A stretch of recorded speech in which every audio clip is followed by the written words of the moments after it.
Hello everyone, I am Arpita. Welcome to room to geography. तो आज हम आए हैं और 10 क्वेश्चन लेके रिलेटेड टू एनवायरमेंटल ज्योग्राफी। तो चलिए देखते हैं आज के पार्ट में क्या क्या क्वेश्चन है, मतलब आज के 10 जो क्वेश्चन है उनमें क्या क्या क्वेश्चन है।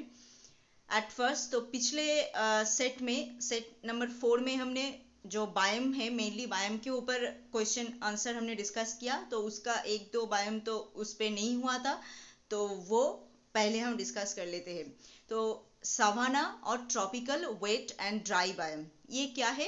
Mostly common in Africa, Asia and South America and also in Central America, northern Australia and the Pacific island. तो types of biome and biome का और जो है उनके ऊपर जो क्वेश्चन है वो हमने पिछले वीडियो में डिस्कस किया है। एंड ये मेनली हम 2 मार्क्स का क्वेश्चन यहाँ पे डिस्कस कर रहे हैं, तो सिर्फ छोटा छोटा करके जितना इम्पोर्टेंट है हम उतना ही इसके अंदर दे रहे हैं। जब इसको हम ब्रॉडली डिस्कस करेंगे पूरा बायोम, तब उसके अंदर सब कुछ इन डिटेल आ जाएगा, ठीक है। तो सावाना बायोम मेनली कहाँ कहाँ पे है? Mostly common in Africa, Asia, South America, Central America, northern Australia and the Pacific island. ये सब एरिया में मेनली हम सवाना और tropical wet and dry biome जो है वो देख पाते हैं। The savanna landscape is typified by tall grass and short trees. तो यहाँ पे मेनली हम क्या देखते हैं? टिपिकल जो प्लांट हम देखते हैं सवाना लैंडस्केप में वो है टॉल ग्रास। तो ग्रासेस जो है वो बहुत लंबा होता है एंड ट्रीज जो है वो बहुत शॉर्ट होता है, मतलब short trees and tall grasses, ये है मेन यहाँ का important features. The trees are deciduous, shedding their leaf in the cool, dry season to the prevent excessive loss of water through transpiration, जैसे acacias। तो यहाँ पे ट्रीज जो है mainly deciduous type of trees हम यहाँ पे देख पाते हैं। इसका लीफ जो है वो शेड करके रखते हैं, किस लिए? जैसे ट्रांसपिरेशन के द्वारा ज़्यादातर पानी उसके लीफ से नहीं जा पाए, मतलब इवापोरेशन बहुत ज़्यादा नहीं हो पाए, इसलिए कोल्ड सीजन में, ड्राई सीजन में, सभी सीजन में ऐसा होता है। तो ऐसा ना हो पाए इसलिए इसका जो लीव है उसको वो शेड करके रखते हैं, जैसे एकासियस टाइप ऑफ प्लांट जो है ऐसा होता है। Trees usually have broad trunk, broad leave हम देखते हैं ट्रीज का, with water storing device to survive through the prolong drought. Drought के टाइम पे सर्वाइव कर पाए अच्छे से, इसलिए यहाँ पे वाटर स्टोरिंग डिवाइस भी रहते हैं, मतलब ये इसका जो लीव्स है उसके अंदर जो वाटर जो है जम के रहता है, जैसे ड्रॉट के टाइम पे वो उसके थ्रू वो यूज कर पाए। Many trees are umbrella shaped. यहाँ का ट्री जो है shape mainly umbrella type of है, exposing only a narrow edge to the strong winds. And इसका नैरो एक पार्ट विंड की तरफ एक्सपोज होकर रहता है, अम्ब्रेला का जैसा होता है वैसा। Savanna biome is rich in mammal, bird and reptile diversity. Savanna में मेनली हम मैमल्स, बर्ड, रेप्टाइल, ये सब एनिमल डाइवर्सिटी ये सब हम देख पाते हैं। तो सवाना और tropical wet and dry biome में हम मेनली इंपॉर्टेंट क्या क्या चीज देखते हैं? एक तो ये कहाँ पे सिचुएटेड है वो आपको यहाँ पे लिखना है, अगर 2 और 3 मार्क्स में क्वेश्चन आ जाए तो कहाँ पे ये सिचुएटेड है। नेक्स्ट इसका मेन जो फीचर्स है toll grasses and short trees. Trees यहाँ पे कैसा होता है? डेसिडुअस टाइप ऑफ, इनका जो लीफ होता है वो शेड करके रखते हैं, जैसे ट्रांसपिरेशन बहुत ज़्यादा नहीं हो पाए। एंड ब्रॉड ट्रंक यहाँ पे दिखा जाते हैं जिसके अंदर वो वाटर स्टोर करके रखते हैं, जैसे ड्रॉट के टाइम पे वो यूज़ कर पाए। एंड ट्री का shape mainly umbrella type of होता है। एंड यहाँ का जो एनिमल डाइवर्सिटी है उसके अंदर मैमल, बर्ड, रेप्टाइल ये सब देख पाते हैं हम। मैप में अगर देखोगे तो ये जो पार्ट है ये सवाना टाइप ऑफ है, इंडिया का ये पार्ट है, अफ्रीका का ये पार्ट है, अमेरिका का ये पार्ट है, ये सब पार्ट में हम सवाना टाइप ऑफ क्लाइमेट और बायोम देख पाते हैं। नेक्स्ट क्या है? Tropical rain forest biome. तो ट्रॉपिकल एरिया में मेनली ये बायोम जो है दिखा जाता है। They are found in part of South America, Central America, around the Caribbean, coastal West Africa, part of India and much of Indo China. इन सब पार्ट में मेनली हम ट्रॉपिकल रेन फॉरेस्ट बायोम जो है वो देखते हैं। High temperature and abundant rainfall support a luxuriant tropical rain forest. तो ट्रॉपिकल रेन फॉरेस्ट का मेन कैरेक्टरिस्टिक्स यही है, high temperature and high rainfall, मतलब यहाँ का टेम्परेचर भी बहुत हाई है, रेनफॉल भी बहुत हाई है, इसकी वजह से यहाँ पे बहुत घना फॉरेस्ट बनता है, लंबा लंबा ट्री वगैरह ये सब यहाँ पे बनते हैं, कैनोपी बनते हैं यहाँ पे। The equatorial vegetation comprises a multitude of evergreen trees यहाँ पे होता है, मेहगनी, एबोनी, डाइवुड्स, ये सब बहुत इंपॉर्टेंट जो ट्रीज है वो हम ट्रॉपिकल रेन फॉरेस्ट बायोम में देख पाते हैं। In the coastal area and brackish swamp mangrove forest thrive, तो कोस्टल एरिया में एंड ब्राकिश जो स्वैम्प एरिया है उन सब एरिया में हम मैंग्रोव भी यहाँ पे देख पाते हैं। All plant struggle upward for sunlight resulting in A peculiar layer arrangement, तो यहाँ पे एक ऐसा लेयर अरेंजमेंट है जिसके अंदर कैनोपी है। हम जब रेन फॉरेस्ट को डिटेल में डिस्कस करेंगे तब उसके अंदर ये सब बहुत अच्छे से हम डिस्कस करेंगे। तो यहाँ का प्लांट जो है सनलाइट की तरफ जाने के लिए स्ट्रगल करते हैं, क्योंकि इसके चारों तरफ बहुत बड़ा बड़ा लंबा लंबा ऐसे ट्री होता है जो ऊपर से पूरा शेड करके रखते हैं, ऐसे कैनोपी बना के रहते हैं। इसकी वजह से उसके अंदर सनलाइट जो है नीचे की तरफ नहीं आ पाते हैं, तो सभी प्लांट का यही स्ट्रगल होता है कैसे वो एरिया क्रॉस करके वो सनलाइट की तरफ जा पाए एंड सनलाइट ले पाए आपके उसके खुद के काम के लिए।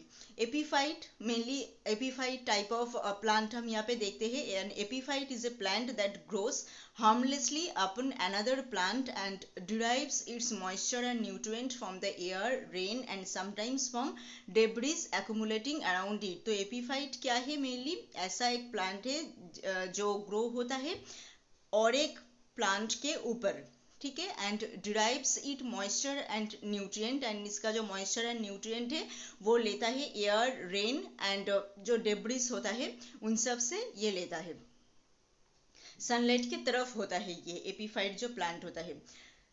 तो मैप में अगर आप देखोगे ट्रॉपिकल एरिया जैसे है वैसे ही उसके अकॉर्डिंग ही ये ट्रॉपिकल रेन फॉरेस्ट जो है वो है। नेक्स्ट क्या है? नेक्स्ट है डेजर्ट बायोम। तो मेनली डेजर्ट एरिया में ये बायोम हम देखते हैं, located mostly in desert such as Sahara of North Africa and desert of south western US, Mexico and Australia. इन सब एरिया में जो सब डेजर्ट है उन सब डेजर्ट में हम ये डेजर्ट टाइप ऑफ बायोम देखते हैं। The predominant vegetation of both hot and mid latitude desert is xerophytic or drought resistant. तो यहाँ का मेन जो इम्पोर्टेंट जो डेजर्ट का जो मेन कैरेक्टरिस्टिक्स है, हॉट एक वेदर जहाँ पे रेनफॉल बहुत ही कम होता है, टेम्परेचर बहुत ज़्यादा होता है, हॉट एक रेनफॉल होता है। तो यहाँ पे मेनली ज़ेरोफाइटिक टाइप ऑफ और ड्रॉट रेजिस्टेंट, हॉट रेजिस्टेंट जो सब प्लांट होता है वो यहाँ पे होता है, मतलब जिसको ग्रो करने के लिए ज़्यादा पानी की ज़रूरत नहीं होता है एंड इतना टेम्परेचर वो सहन करके रह पाता है। ऐसा टाइप ऑफ प्लांट हम डेजर्ट बायोम में देख पाते हैं।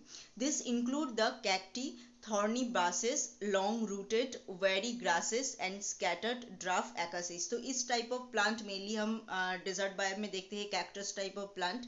Most desert shrub have long root and are well spaced out together, moisture and search for ground water। इनका रूट जो होता है बहुत लंबा होता है मोस्ट ऑफ डेजर्ट बायोम का जो प्लांट है उसका, क्योंकि इसको बहुत दूर जाना पड़ता है ग्राउंड वाटर के जगह पे, इसको बहुत दूर जाना पड़ता है सॉइल के नीचे मॉइस्चर कलेक्ट करने के लिए, क्योंकि यहाँ पे रेनफॉल तो बहुत कम होता है, तो ऊपर के लेयर में ज़्यादातर पानी नहीं रहता है, ग्राउंड वाटर जिस जगह पे होता है उधर ही पानी थोड़ा बहुत मिलता है, तो इसलिए इसका रूट जो है बहुत लंबा होता है। Plant have few or no leaves and the leaves is either waxy, leathery hair and needle shaped to reduce the loss of water through transpiration।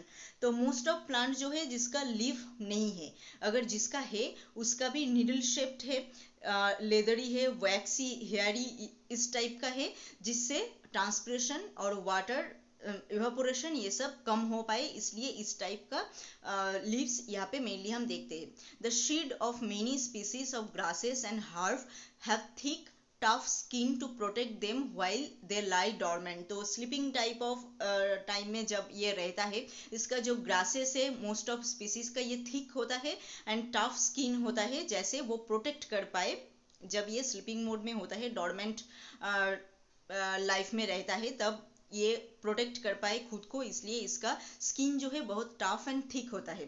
तो डेजर्ट बायोम मेनली इस जगह पे होता है। रेड कलर का ये जो पॉइंट है यहाँ पे मैप में, इन सब पार्ट में हम डेजर्ट बायोम देखते हैं। तो डेजर्ट बायोम का मेन कैरेक्टरिस्टिक्स क्या है? एक तो ये कहाँ पे रहते हैं, Sahara of North Africa, south western US, Mexico, Australia, इन सब का जो डेजर्ट एरिया है यहाँ पे रहता है। यहाँ का मेन कैरेक्टरिस्टिक्स है hot temperature and no rainfall और मिनिमम अमाउंट ऑफ रेनफॉल। तो यहाँ पे मेनली जो प्लांट होता है वो ज़ेरोफाइटिक होता है एंड ड्रॉट रेजिस्टेंट होता है। इनका रूट बहुत लंबा होता है, जैसे इनको पानी के तलाश में बहुत दूर जाना पड़ता है, इसलिए यहाँ पे मेनली जो इम्पोर्टेंट जो प्लांट होता है जैसे cactus, thorny brushes, long rooted wiry grasses, scattered dwarf, acacias, ये सब प्लांट यहाँ पे होता है। एंड यह मोस्ट ऑफ जो प्लांट है यहाँ का, इनका लीफ नहीं होता है एंड जिसका होता है वो नीडल शेप में होता है, लेदरी होता है एंड वैक्सी होता है, ऐसा टाइप ऑफ होता है। एंड इसका जो ग्रासेस और हर्ब्स जो है ये बहुत थिक होता है एंड टफ स्किन होता है, जैसे वो खुद को प्रोटेक्ट कर पाए इसलिए। तो ये गया पूरा टेरेस्ट्रियल बायोम का पार्ट। उसके अंदर से जितना 2 मार्क्स का क्वेश्चन हो सकता है वो हमने डिस्कस कर दिया पिछले वीडियो एंड आज के वीडियो मिला के। अब आते हैं हम एक्वाटिक बायोम में। एक्वाटिक बायोम में क्या क्या क्वेश्चन हो सकते हैं इधर से, जैसे एक्वाटिक बायोम क्या है, right a short note on aquatic biome, ऐसा क्वेश्चन तो हो ही सकते हैं। इसके अंदर से भी और भी क्वेश्चन हो सकते हैं, जैसे ये कितने टाइप ऑफ एक्वाटिक बायोम है, क्या क्या है, एग्जाम्पल देने के लिए कह सकते हैं। इनसे एमसीक्यू क्वेश्चन भी हो सकते हैं, कोई एक लेक रिवर ऐसा दिया जाए एंड वो फ्रेश वाटर बायोम है, क्या मेरीन इकोसिस्टम का बायोम है, ये आप चूज कीजिए। तो ऐसे करके एमसीक्यू क्वेश्चन भी इधर से हो सकते हैं, मतलब सभी क्वेश्चन से अगर आप अच्छे से पढ़ोगे तो इसके अंदर से 2 मार्क्स एमसीक्यू बहुत सारे क्वेश्चन निकल के आएगा। तो aquatic ecosystem refer to plant and animal communities occurring in water bodies. तो वाटर बॉडीज का जो सब प्लांट एंड एनिमल जो सिस्टम है, मतलब कम्युनिटी से एक साथ रहते हैं, उसे हम एक्वाटिक बायोम कहते हैं, वाटर बॉडीज का। Aquatic ecosystem are classified into 2 sub group. तो एक्वाटिक इकोसिस्टम जो है इसको 2 पार्ट में हम डिवाइड करते हैं, एक है फ्रेश वाटर इकोसिस्टम और एक है मेरीन इकोसिस्टम। तो फ्रेश वाटर इकोसिस्टम मेनली क्या है, रिवर, लेक, पॉन्ड, ये सब है फ्रेश वाटर। और मेरीन इकोसिस्टम मतलब ओशन, सी, ईस्टुरी, मैनग्रोव, ये सब है marine ecosystem. Aquatic ecosystem are classified on the basis of salinity into 2 following types. salinity के बेसिस पे ये 2 पार्ट में डिवाइड होता है, एक है फ्रेश वाटर इकोसिस्टम और एक है marine ecosystem. Fresh water ecosystem जो है जिसपे सलाइन वाटर बहुत कम होता है, तो water on land which is continuously cycling and has low salt content always less than 5 ppd is known as fresh water. तो लो सॉल्ट कंटेंट हम देखते हैं फ्रेश वाटर इकोसिस्टम में, बट मेरीन इकोसिस्टम में हम हाई सॉल्ट कॉन्सेंट्रेशन देखते हैं, जिसका अमाउंट होता है 35 ppd और अबव, इतना अमाउंट हो सकता है मेरीन इकोसिस्टम का। तो फ्रेश वाटर इकोसिस्टम ये भी 2 टाइप का है, स्टैटिक और स्टिल वाटर, जैसे पॉन्ड, लैंड, बॉग, स्वैम्प, ये सब। एंड रनिंग वाटर जैसे spring, mountain, Brooks, stream, river, ये सब मतलब जाते हैं एक जगह से और एक जगह पे फ्लो करके, वो है रनिंग वाटर। स्टैटिक और स्टिल वाटर मतलब जो एक जगह पे ही रहता है, उसे हम कहते हैं स्टैटिक और स्टिल वाटर। तो पॉन्ड, लेक, ये सब जो है एक ही जगह पे छोटा सा स्मॉल प्लेस में रहता है। एंड रनिंग वाटर, रिवर जो होता है, स्प्रिंग जो होता है, स्ट्रीम, ये सब जो होता है, ये एक जगह से फ्लो करके और एक जगह पे जाते हैं। तो मेरीन इकोसिस्टम क्या है, मेनली जहाँ पे सॉल्ट कॉन्सेंट्रेशन इक्वल और above that of sea water. तो 35 ppd और अबव है मेरीन इकोसिस्टम का सॉल्ट कंसेंट्रेशन। मेनली है सैलो सी, ओपन ओशन, ये सब है marine ecosystem. Brackish water ecosystem और एक है These water bodies have salt content in between 5 to 35 ppd, जैसे estuaries, salt marshes, mangrove, swamp and forest, ये सब है ब्राकिश वाटर इकोसिस्टम। तो एक गया फ्रेश वाटर इकोसिस्टम जिसका सॉइल कॉन्सेंट्रेशन है 5 ppd और less than 5 ppd। Marine ecosystem जिसका सॉल्ट कॉन्सेंट्रेशन है above or equal to 35 ppd। And brackish water ecosystem जिसका सॉल्ट कंसेंट्रेशन है 5 to 35 ppd। ठीक है, इसका एग्जाम्पल क्या क्या है वो भी हमने यहाँ पे दे दिया है। तो एक्वाटिक इकोसिस्टम मेनली 2 टाइप का है, एक है फ्रेश वाटर और एक है मेरीन। फ्रेश वाटर, उसके अंदर क्या क्या है, एक है स्टैटिक और स्टिल वाटर और एक है रनिंग वाटर, मेरीन इकोसिस्टम और एक है अलग, एंड ब्राकिश वाटर इकोसिस्टम और एक है अलग। तो मैप में अगर आप देखोगे रिवर का, ओशन का जो एरिया है वो सभी एक्वाटिक इकोसिस्टम के अंदर है। ये ब्लू कलर का जो पार्ट है ये सब जो है एक्वाटिक इकोसिस्टम का पार्ट है। लैंड एरिया को छोड़ के पूरा जो पानी का एरिया है वो। नेक्स्ट क्या है, यहाँ पे खत्म होता है पूरा बायोम। बायोम के अंदर से क्या क्या 2 मार्क्स का क्वेश्चन हो सकते हैं वो हमने यहाँ पे दे दिया है। इसके अंदर से भी और भी क्वेश्चन हो सकते हैं जो आप खुद बना सकते हो, जैसे एक्वाटिक इकोसिस्टम कितना टाइप का है एंड नाम क्या क्या है, फ्रेश वाटर इकोसिस्टम क्या है, मेरीन इकोसिस्टम क्या है, ये सब अलग अलग से हो सकते हैं। एंड बाकी सब जो इकोसिस्टम है सभी का अलग से वेजिटेशन कैसा है, वेजिटेशन कैरेक्टरिस्टिक्स कैसा है, अलग अलग से ऐसे क्वेश्चन हो सकते हैं। कहाँ पे मेनली सिचुएटेड है, लोकेटेड कहाँ पे है, वो अलग से क्वेश्चन हो सकते हैं। तो जितना हमने दिया है उससे भी बहुत ज़्यादा क्वेश्चन इधर से बन जाएगा अगर आप अच्छे से पढ़ोगे तो।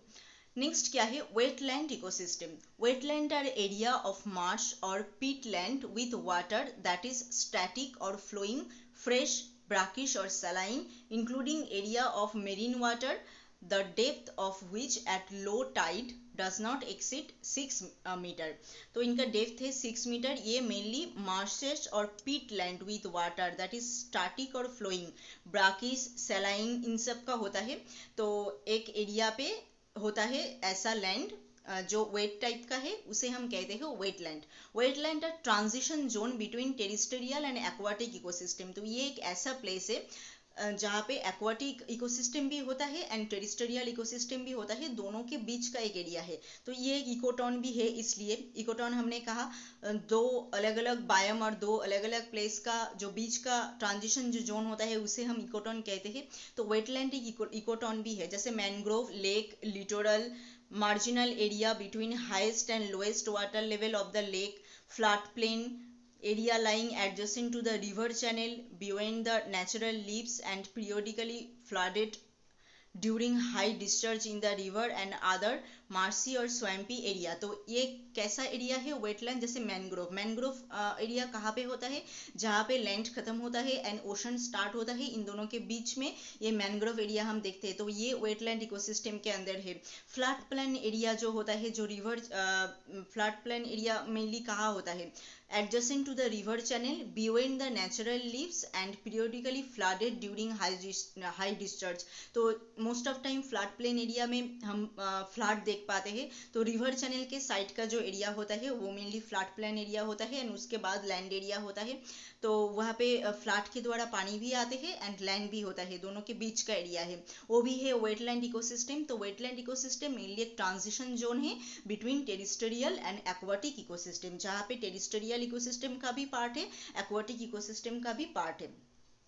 This habitat experience periodic flooding from adjacent deep water habitat and therefore support plant and animals specifically adapted to such shallow flooding or water logging। तो ये एरिया जो होता है मेनली यहाँ पे फ्लड हम बहुत ज़्यादा देख पाते हैं, क्योंकि मानो रिवर का साइड का बिल्कुल साइड का एरिया है एंड लैंड का भी बिल्कुल एंड एरिया है। तो यहाँ पे फ्लड अगर होता है रिवर में तो इस सब जगह पे फ्लड कंटिन्यूसली होगा। तो ये मेनली फ्लड प्रोन एक एरिया है एंड यहाँ पे ऐसा ही प्लांट होता है जो ये फ्लडिंग एंड वाटर लॉगिंग ऐसे कैरेक्टरिस्टिक्स में, ऐसे एनवायरनमेंट में रह पाता है, ऐसा ही प्लांट और एनिमल इस जगह पे हम देख पाते हैं।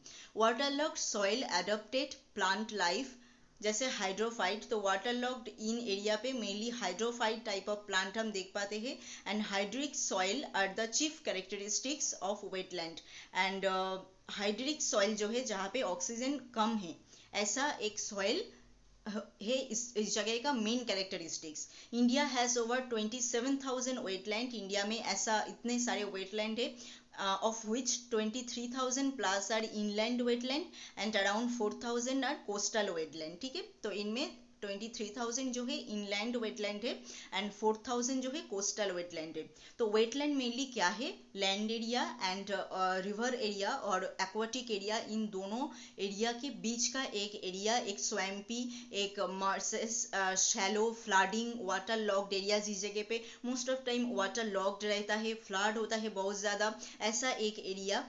तो यहाँ पे इस जगह पे जो सॉइल होता है यहाँ पे ऑक्सीजन भी बहुत ज़्यादा नहीं होता है, तो इन सब जगह पे जो प्लांट एंड एनिमल होता है वो मेनली इन सब क्लाइमेटिक कंडीशन को सहन कर पाता है। ऐसा ही प्लांट और एनिमल हम यहाँ पे देख पाते हैं।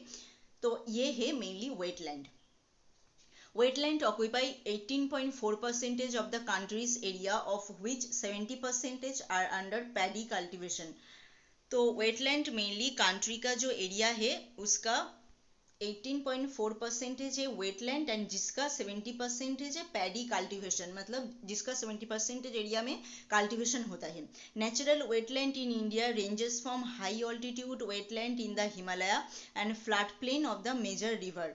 तो नेचुरल वेटलैंड जो है इंडिया में मेनली हाई ऑल्टीट्यूड वेटलैंड है, हिमालय में है मेनली, एंड मोस्ट ऑफ जो फ्लैट प्लेन एरिया है रिवर का वो सब है wetland area. Saline and temporary wetland of the arid and semi-arid region। saline and temporary wetland हम देखते हैं arid and semi-arid region में। coastal wetland such as lagoon, backwater, estuaries, mangrove, swamp, coral reef, इन सब area में हम coastal जो wetland है वो देखते हैं। तो wetland में मेनली हमने क्या देखा, वेटलैंड एक तो है लैंड एंड वाटर, इन दोनों के बीच का एरिया। इंडिया में क्या इसका कंडीशन है, इंडिया में जैसे 27,000 वेटलैंड है जिसका 23,000 है इनलैंड वेटलैंड एंड 4,000 है कोस्टल वेटलैंड, ठीक है। एंड जिसका जो कंट्री का जितना एरिया है उसका 18.4% है वेटलैंड, जिसका 70% है cultivated area. And natural wetland जो है वो मेनली रिवर का जो फ्लैट प्लेन एरिया है वो सब है नेचुरल वेटलैंड, एंड हिमालय का जो हाई ऑल्टीट्यूड वेटलैंड है वो है नेचुरल वेटलैंड के अंदर।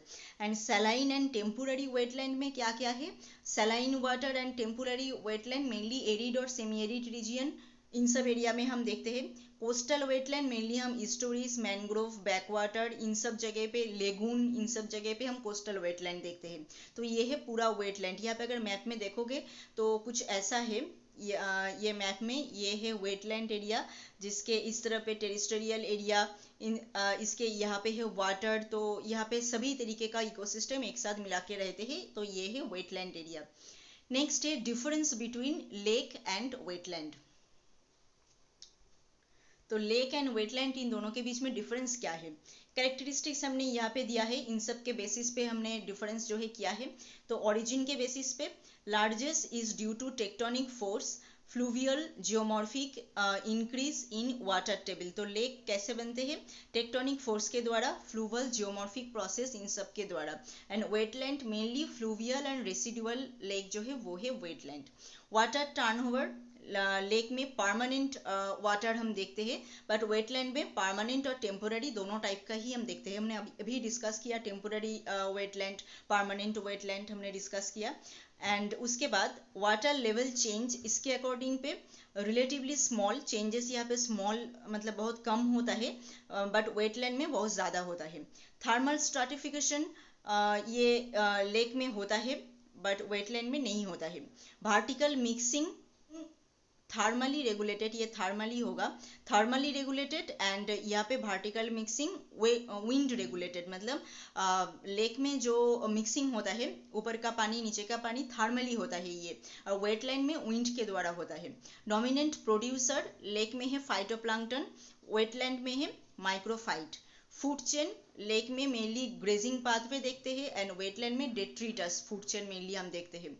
प्रोडक्टिविटी लेक में कम है, वेटलैंड में ज़्यादा है। ट्रॉपिक स्टेटस ओलिगोट्रॉपिक मेनली होता है एंड मोस्टली यूट्रॉफिक है वेटलैंड का।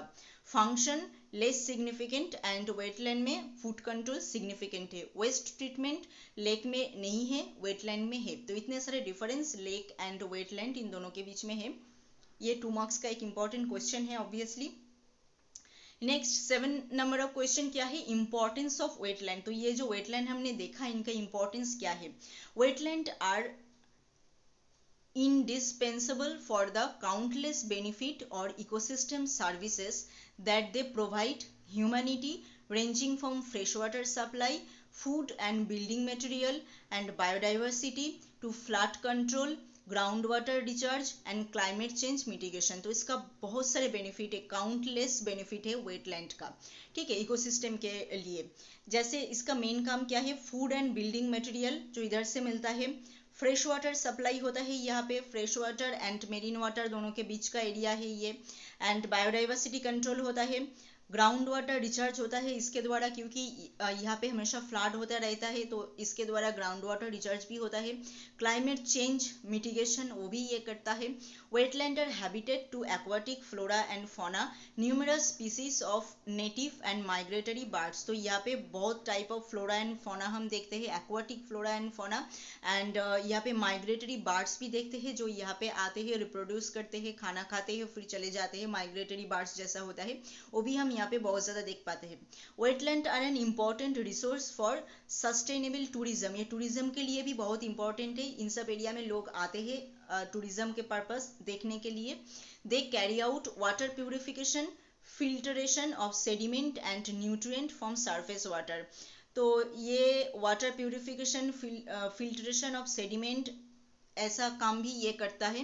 दे help in nutrient recycling, groundwater recharging and stabilisation of local climate, ये सब काम भी करते हैं। न्यूट्रिएंट रिसाइकल में ये हेल्प करते हैं, ग्राउंड वाटर रिचार्ज में ये हेल्प करता है, एंड लोकल क्लाइमेट को स्टेबल रखने के लिए भी ये हेल्प करता है।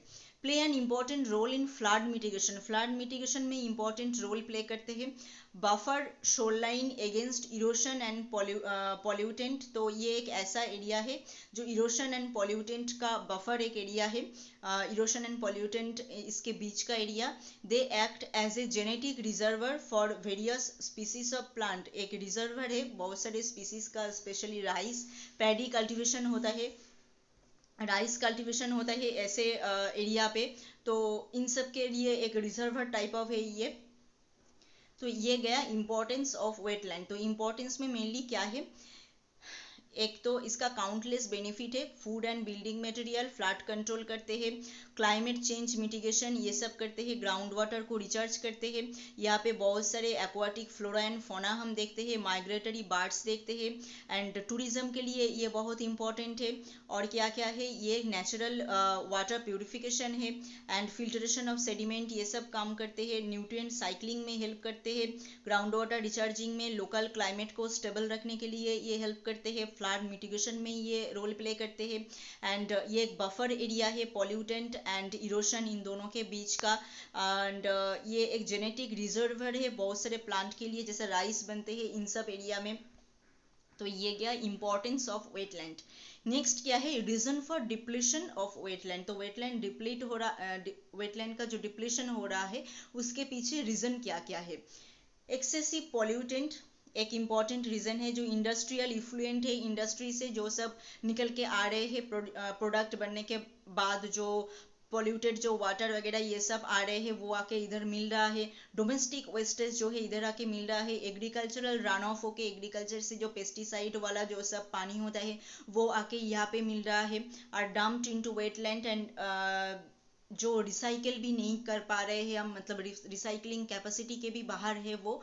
तो इतने सारे एक्सेसिव पॉल्यूटेंट की वजह से ये मेनली डिप्लेशन हो रहा है वेटलैंड का। Habitat destruction and deforestation create ecological imbalance by altering the population of wetland species. तो हैबिटेट डिस्ट्रक्शन भी हो रहा है, डिफॉरेस्टेशन के वजह से बहुत ज़्यादा डिफॉरेस्टेशन भी हो रहा है इसके लिए। Conservation of wetland for agriculture and encroachment by public and mafia, conservation of wetland भी अच्छे से नहीं हो पा रहे हैं। Over fishing and fish farming, बहुत ज़्यादा ओवर फिशिंग हो रहा है जिसकी वजह से इन एरिया का इकोसिस्टम जो है धीरे धीरे डिस्ट्रॉय हो रहा है। ओवर ग्रेजिंग भी हो रहा है इन मार्शी सॉइल में। Removal of sand from bed near seas makes the wetland vulnerable, wave action and tidal bore. तो सैंड जो है इन सब एरिया से बहुत ज़्यादा निकल के लेके जा रहे हैं बिल्डिंग बनाने के पर्पस और बहुत कुछ काम के लिए, तो इसके लिए इन सब का एरिया जो है वो धीरे धीरे डिस्ट्रॉय हो रहा है। तो ये गया है reason for depletion of wetland. तो रीजन में मेनली क्या है, मेनली है एक्सेसिव पॉल्यूटेंट जो निकल रहा है किधर से, इंडस्ट्री से, डोमेस्टिक एरिया से, एग्रीकल्चरल रन ऑफ, इन सब की वजह से जो पॉल्यूटेंट आ रहा है वो मेनली डिप्लेशन का कारण है। और एक हैबिटेट डिस्ट्रक्शन हो रहा है बहुत ज़्यादा डिफोरेस्टेशन होने की वजह से, तो ये एक कारण है। कंजर्वेशन ऑफ वेटलैंड अच्छे से नहीं हो पा रहे हैं, ओवर फिशिंग हो रहा है, बहुत ज़्यादा ओवर ग्रेजिंग हो रहा है, सैंड जो है इन सब एरिया से बहुत ज़्यादा करके रिमूव कर रहे हैं, तो जिसकी वजह से ये एरिया डिप्लीट हो रहा है। तो इतने सारे रीजन की वजह से ये वेटलैंड जो है डिप्लेशन, वेटलैंड में डिप्लेशन हो रहा है। क्या है, how to mitigate the depletion of wetland. तो ये वेटलैंड डिप्लेशन कैसे मिटिगेट किया जाए। Demarcation of wetland using the latest technology, proper enforcement of laws and stringent punishment for violators। तो वेटलैंड जो एरिया पे आप देख रहे हो कि डिप्लीट हो रहा है, मतलब अफेक्टेड हो रहा है, उन सब एरिया को पहले आप चूज कीजिए लेटेस्ट टेक्नोलॉजी के द्वारा, एंड जो सब ये काम कर रहे हैं उसको आप पनिश कीजिए। ये तो एक काम आप कर ही सकते हो। Preventing unsustainable aquaculture and cultivation of shellfish. तो ओवर फिशिंग ये सब आपको धीरे धीरे कम करना है, प्रिवेंट करना है, इसके लिए आपको लॉ बनाना है यहाँ पे। Treating industrial effluent and water from farmland before discharging into wetland. तो इंडस्ट्री से जो सब पॉल्यूटेंट वाला पानी आ रहा है, एग्रीकल्चर से जो सब रन ऑफ करके पॉल्यूटेंट वाला पानी आ रहा है, तो वो वेटलैंड के आने से पहले ही उनको मतलब उसका ट्रीटमेंट कीजिए, एंड उसका पॉल्यूटेंट जो है उससे हटाइए, और उसका डायरेक्शन जो है वो चेंज करके कोई और एक जगह पे लेके जाइए और रिसाइकल कीजिए। ये सब काम वेटलैंड में आने से पहले ही कीजिए, तब जाके वेटलैंड में अच्छा पानी आएगा एंड वो सुरक्षित रहेगा। Utilising wetland on a sustainable basis by giving enough time for natural regeneration. तो सस्टेनेबल बेसिस पे आपको वेटलैंड को यूटिलाइज करना है, and artificial regeneration for quick recovery. तो आर्टिफिशियली भी बहुत सारे जो हैबिटेट वगैरह ये सब अब रीजनरेट यहाँ पे कर सकते हो रिकवरी करने के लिए। एफोरेस्टेशन जरूरी है क्योंकि बहुत सारे डिफोरेस्टेशन की वजह से हैबिटेट जो है एक्सटिंक्ट हो रहा था, तो एफोरेस्टेशन करना जरूरी है। विंड कंट्रोल करना, preventing invasive species is the key to wetland conservation. तो जो सब स्पीसीज है उनको वेटलैंड के अंदर अच्छे से सुरक्षित रखना, ये एक बहुत इंपॉर्टेंट काम है जो आप कर सकते हो मिटिगेट करने के लिए। तो वेटलैंड को सुरक्षित रखने के लिए आप क्या कर सकते हो, लेटेस्ट टेक्नोलॉजी यूज कर सकते हो, जो सब वायलेटर है उनको आप पनिश कर सकते हो, एंड अनसस्टेनेबल एक्वाकल्चर और ओवर फिशिंग ये सब आप कम कर सकते हो। इंडस्ट्रियल इफ्लुएंट, एग्रीकल्चरल इफ्लुएंट जो आ रहे हैं उनको वेटलैंड में आने से पहले ही आप ट्रीटमेंट कीजिए और उनका डायरेक्शन चेंज करके कोई और एक जगह पे लेके जाइए, एंड वेटलैंड जो है उनको सस्टेनेबल बेसिस पे आप यूज कीजिए। आर्टिफिशियल रीजनरेट कीजिए, क्विक रिकवरी के लिए एफोरेस्टेशन कीजिए बहुत ज़्यादा करके, तब जाके ये जो है ये सब प्रॉब्लम मिटिगेट होगा। Preventive measure to stop the introduction of exotic invasive species like water hyacinth, ये सब कीजिए आप। प्रिवेंटिव मेजर ये सब हो सकते हैं, जो स्पीसीज जो इधर से लेके जा रहे हैं उनको स्टॉप करने के लिए। सॉइल कंजर्वेशन एक इम्पॉर्टेंट है। सॉइल कंजर्वेशन मेजर, कितना सॉइल कंजर्वेशन हो रहा है, कितना होने की ज़रूरत है, वो मेजरमेंट आप यहाँ पे कीजिए। And preventing grazing in peripheral of wetland, इन सब एरिया में जो ग्रेजिंग होता है वो आप प्रिवेंट कीजिए। Wildlife conservation, sustainable tourism, ecotourism, मतलब इकोलॉजी और इकोसिस्टम को अफेक्ट ना कर पाए ऐसा टूरिज्म आप इस जगह पे सेट कीजिए। Eutrophication abatement by processing nutrient rich discharge into the water body. तो यूट्रोफिकेशन को भी आप यहाँ पे देखिए, जो न्यूट्रिएंट जो है वाटर बॉडी के द्वारा डिस्चार्ज होके जा रहे हैं उनको भी आप रोकिए इधर। तो ये सब काम आप कर सकते हो मिटिगेट करने के लिए। नेक्स्ट क्या है, मेजर्स टू प्रोटेक्ट वेटलैंड। तो वेटलैंड को प्रोटेक्ट करने के लिए क्या क्या काम हुआ है, जैसे Ramsar convention on wetland, Ramsar site कितने सारे हुआ है इंडिया में जो सब वेटलैंड को प्रोटेक्ट करने के लिए बनाया है। Wetland international, national wetland conservation programme, ये सब किया गया है वेटलैंड को प्रोटेक्ट करने के लिए। तो इन सब को हम डिटेल में डिस्कस करेंगे। रामसर कन्वेंशन क्या है, इंडिया में कितने सारे रामसर साइट है, एंड उनका पूरा detail, wetland international, national wetland conservation programme, तो इन सब को हम डिटेल में डिस्कस करेंगे। छोटा करके डिस्कस करूंगी तो अच्छे से समझ में नहीं आएगा, तो इनको हम डिटेल वीडियो जो होगा, ब्रॉड वीडियो जो होगा वो इस पे आएगा इन सब पार्ट को, मतलब ये सब पार्ट। तो आज के 10 क्वेश्चन आई थिंक आपको समझ में आ गया। ये तो कहने के लिए 10 क्वेश्चन है, तो इसके अंदर 20 क्वेश्चन हो सकते हैं। हमने कह दिया है एक एक के अंदर कैसे बहुत सारे क्वेश्चन हो सकते हैं। जैसे रीजन क्या है, वेटलैंड इनका इम्पोर्टेंस क्या क्या है, difference between lake and wetland, इसके अंदर से लेक क्या है, ऐसे क्वेश्चन हो सकते हैं। वेटलैंड के अंदर से हो सकते हैं क्वेश्चन, जैसे इंडिया में कितने सारे वेटलैंड है, ये सब। एक्वाटिक के अंदर कितने सारे क्वेश्चन हो सकते हैं हमने कहा। तो एंड इन सब बायोम के अंदर अलग से वेजिटेशन, डेजर्ट बायोम का एक वेजिटेशन आप एग्जाम्पल दीजिए, ऐसे करके एमसीक्यू क्वेश्चन में आ सकते हैं। तो इसके अंदर से बहुत सारे क्वेश्चन ऐसे करके हो सकते हैं। 2 मार्क्स क्वेश्चन खत्म हो जाए उसके बाद हम एमसीक्यू क्वेश्चन डिस्कस करेंगे, ठीक है। तो आज के 10 क्वेश्चन आई थिंक आपको समझ में आ गए हैं। मिलते हैं और एक नए वीडियो में और एक नए टॉपिक के साथ। Thank you.